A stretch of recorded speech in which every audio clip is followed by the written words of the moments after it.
Good morning students, welcome back to the online class. So today we are going to continue chapter the adjective, and I hope you all have done the exercise that I have given before, and I hope the above explanation of all the definitions are clear to you. So let's move forward. Now we will start number 76. In the following sentences, the words own and very are used as emphasizing adjectives. Now what is the meaning of emphasizing adjective? अब इसका जो नाम है ना, इसी में इसका definition छुपा है. जो एग्जेक्टिव हमें नाउन की विशेषता बताता है, संज्ञा की विशेषता बताने को विशेषण कहते हैं. तो जो एग्जेक्टिव नाउन को विशेषता बताते हुए एम्फेसाइज करता है, मतलब उस पर स्ट्रेस डालता है कि हाँ, मतलब जैसे दिस इज़ माई पेन, ठीक है, ये मेरा पेन है, but this is my own pen, तो ये मेरा अपना पेन है. तो अपना पेन, तो पेन को एम्फेसाइज कर रही हूँ मैं, तो इसीलिए ये हो गया एम्फेसाइजिंग एडजेक्टिव. और जो दो सबसे कॉमन एम्फेसाइजिंग एडजेक्टिव्स होते हैं वो होते हैं ओन और very. So we can see some examples here. I saw it with my own eyes. He was beaten at his own game. Mind your own business. He is his own master. This is the very thing we want. When all else left my cause. Okay, so this is the example. You can learn it and you can read it from here also. Okay, now next is number 77. The word what is sometimes used as an exclamatory adjective. जो word what है वो कभी कभी exclamatory adjective के जैसे use होता है, मतलब कभी यूज़ होता है कभी नहीं भी होता है. जैसे what genius, what folly, what an idea, what a blessing. तो जब हम लोग ऐसे बोलते हैं जिसमें हम लोग अपनी कोई फीलिंग, कोई एक्सप्रेशन जताते हैं using the word what, then it is known as exclamatory adjective. क्योंकि हम लोग यहाँ पे जीनियस, फॉली, आइडिया, ये सब नाउन है, नाउन को ही हम लोग इसमें पॉइंट आउट कर रहे हैं, डेमोन्स्ट्रेट कर रहे हैं. तो व्हाट जीनियस, जो इसमें एक्सक्लेमेशन मार्क लग गया, और being an adjective this becomes an exclamatory adjective. Okay, moving forward, number 78. As already pointed out, 74 नंबर पे ऑलरेडी पॉइंट आउट किया जा चुका है, but we will read it again. That this and that are the only adjectives which are inflected or changed in the form of to show number. This और that ऐसे सिर्फ दो ही adjective हैं जिनको चेंज करके उनके नाउन का number change किया जा सकता है. जैसे this girl sings, these girl sings, तो दिस को दीज में बदल दिया तो गर्ल क्या हो गया, गर्ल्स हो गया. दैट को दोज में बदल दिया तो बॉय क्या हो गया, बॉयज़ हो गया. This, these indicate sometimes near to the speaker.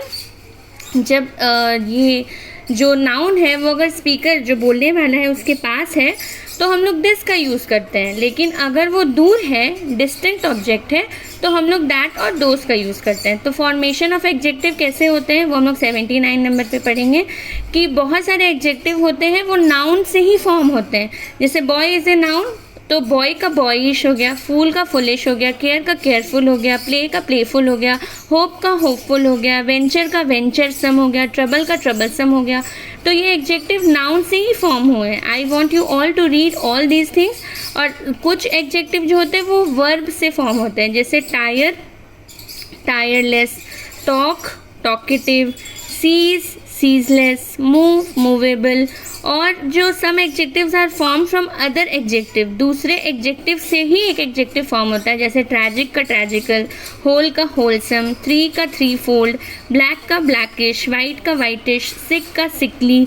तो ये आपको अपनी नोटबुक्स में भी लिखना है कि कौन सा एडजेक्टिव है जो नाउन से फॉर्म हुआ है, कौन सा एडजेक्टिव है जो वर्ब से फॉर्म हुआ है, और कौन सा एडजेक्टिव है जो एक दूसरे एडजेक्टिव से फॉर्म हुआ है. तो अभी हम लोग एक्सरसाइज देख लेते हैं.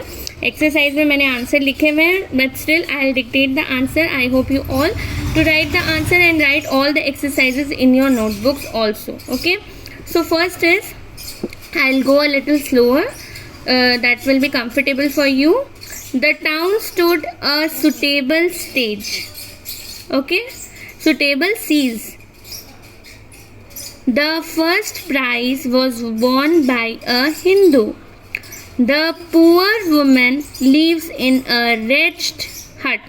ये सारे एडजेक्टिव है क्योंकि आपको इसमें सुटेबल एडजेक्टिव भरना है. ओके, इसमें आप कुछ और भी लिख सकते हो. As if you want something else तो आप इसमें कोई और एडजेक्टिव भी लिख सकते हो एज पर योर लाइक. बस वो करेक्ट होना चाहिए. This is a very serious matter. The battle of the Waterloo ended in a grand victory. Suddenly there arose a violent storm. It is a deliberate lie. The sad tidings were a heavy blow to the old man. Here is ₹50. Pay the fare and keep the remaining money. His reading is of a very high range. The injured man wants medical advice. You cannot have it both ways. India expects every man to do his duty. Next is the early bird catches the worm. Have you any valid reason to give? Constant anxiety has undermined his health. There were riots in these places या those places भी लिख सकते हो. An angry man will not reason calmly. He stands 5 feet in his stockings. Nelson won from himself external fame और extreme fame भी लिख सकते हो. I have no ready cash. He always walk with a heavy step. Such errors are not easily corrected. Every cloud has silver lining. He were a man of great ambition. He was listened to in complete silence. Okay, so these were the answers. I hope it is all clear to you. If you still have any doubt till here, you can ask me, you can message me. And your homework is that you have to write all these in your copy, including the definition of emphasizing adjective, exclamatory adjectives, and formation of adjectives. And write it neatly, write the exercise neatly, and send me by the end of this period. Okay, and any doubt, message me. Thank you.